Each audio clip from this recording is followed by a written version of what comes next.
Welcome to the Lightroom Classic Masterclass, a video series in which I will go through all the editing tools Lightroom has to offer and explain them in detail. New videos will be uploaded weekly, and for better navigation you can find all of them in a separate Lightroom Masterclass playlist.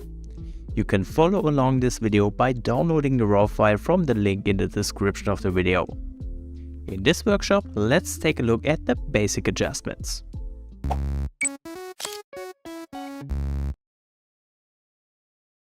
First, click on the title to expand the panel. With these settings, we will mainly set up the white balance and exposure, but also assign a profile and add details to our photo. The first step in my workflow is to change the profile.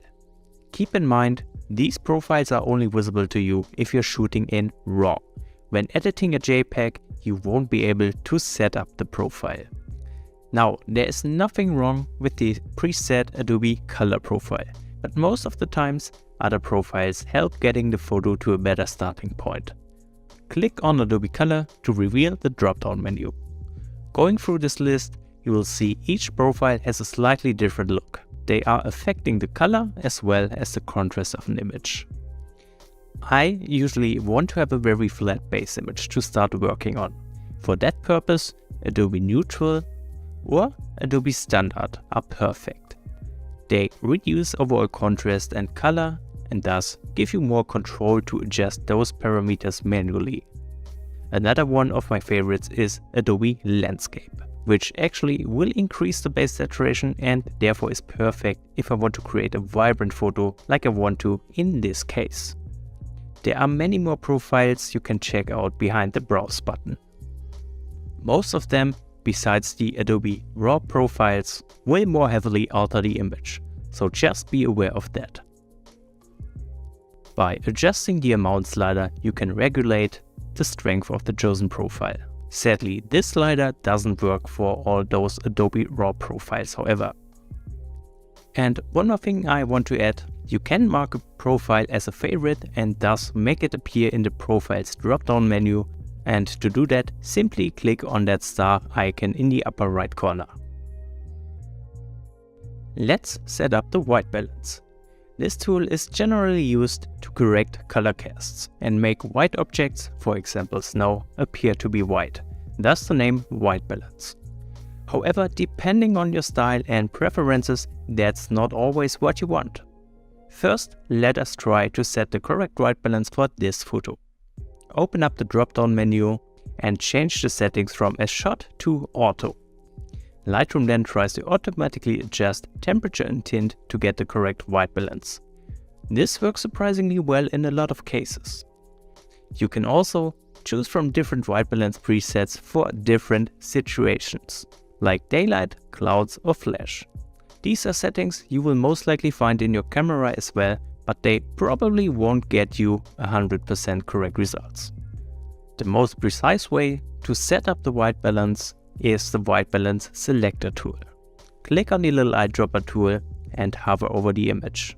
You will see a small window appear with a zoomed in area of the image you are hovering above. This window tells you to pick a neutral color. To help you find a neutral color, in the bottom of the window you see the red, green and blue values of the pixel you are currently hovering above. Neutral or gray means red, green and blue have in theory the exact same value. In practice, however, it's good enough if those RGB values are close to each other. A good area to look for neutral or gray spots are clouds. As mentioned earlier, depending on how you want the photo to look like, a perfectly set white balance is not required. This scene, for example, would look great with slightly exaggerated warm lights to make it look like it was shot during golden hour. All we need to do is to bring up the temperature slider until we are happy with the look. Playing around with the temperature might reveal unwanted colors in the green to magenta spectrum. So making use of the tint slider helps you to fix that. In this case, you can see a subtle green color cast, so I'm going to raise the tint slider and thus I'm fixing that. Let's jump into the tone settings. These regulate the brightness and contrast of an image. In order to get the best results working on these sliders, it is vital to understand the histogram. The histogram is a graph that measures the brightness of an image by representing the frequency of each tone as a value on a bar chart. Starting on the left side, we have pure black, going through shadows, midtones, highlights, all the way up to the brightest pure white tones on the right side. When we are talking about under or overexposure, that means the histogram is clipping on the left or the right side, and we are losing details in either the dark or the bright areas. This is indicated by the arrows in the upper right corner. Clicking on them makes the clipped areas visible. In general, this is something we want to prevent. But as always, it's not a rule that is set in stone. Sometimes having a bit of under or overexposure present can help getting a better photo. For a well-exposed image, the histogram is usually spread out nicely over the whole horizontal axis, meaning the photo includes tones from the darkest darks to the brightest brights and all in between. Now, how do we set up the tones for this photo? The light that day was great, and I want to make it stand out a little more. This means by increasing contrast, we can make the shot more dramatic. The first step here is to make everything darker. And for that, let's drop the exposure. As you bring the slider down, watch how the histogram graph changes. At some point, we can even see underexposure kicking in. Don't worry about that, we can fix that later. For now, we want to focus on the bright areas. To do that, bring up the highlights. As you do this, you can see how we are nicely spreading the histogram, and thus we are adding more contrast. To further improve this, let's push the whites. At this point, we are starting to get overexposure in the snowy patch in the center. But as I said, sometimes overexposure isn't that bad, and we're not losing any vital information in the snow. Holding down the Alt key while raising the white sliders also makes that visible. Now that we have adjusted the brighter tones using highlights and whites, we improve the contrast a lot. But we can improve it even further by adjusting shadows and blacks. Continue by bringing down the shadows. This will make those darker parts just a little darker. This looks great, but at that point the underexposure might be a bit too much. What can we do to fix that? Simply raise the blacks, and that will make the darkest parts brighter. Again, you can hold down the Alt key while adjusting the black slider to make those underexposed areas visible. At this point, we have a solid, contrast-rich base image to work with. You might be wondering why I didn't use the contrast slider. That's because using the general contrast, you don't have as much control over it as with the other sliders, and you most likely end up with a not so good looking image. Finally, there's the auto button, a tool which I rarely use but still want to include in this video. Clicking on it, Lightroom tries to adjust the tone sliders automatically, and the results are often rather bright shots without any depth, but it might give you an idea for further adjustments. The last chapter of this video will be about the presence settings. These are great to add detail, depth and colors to the base photo.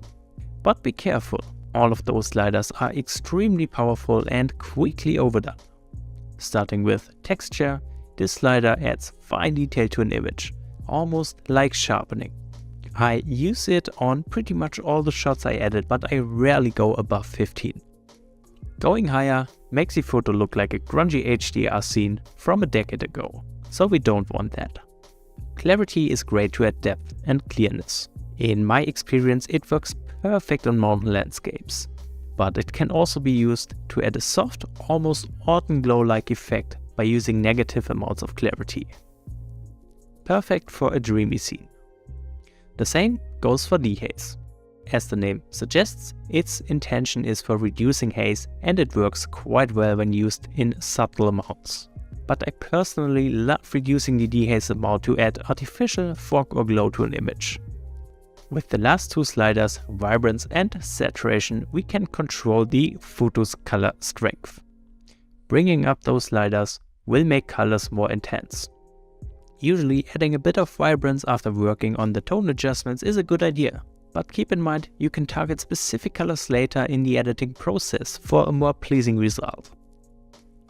And again, I want to point out to be careful with the saturation slider, since this one is a little stronger than vibrance, and oftentimes overdoing this slider will make your image look quite strange. Bringing down these sliders will of course turn your image into a black and white shot. If that is your goal, I would suggest to simply switch the treatment, going from color to black and white.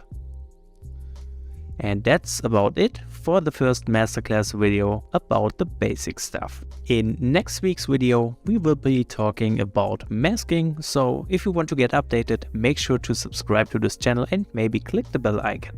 I hope you did enjoy this video and learn something new. If you have any questions, feel free to ask in the comments, and thank you very much for watching this video.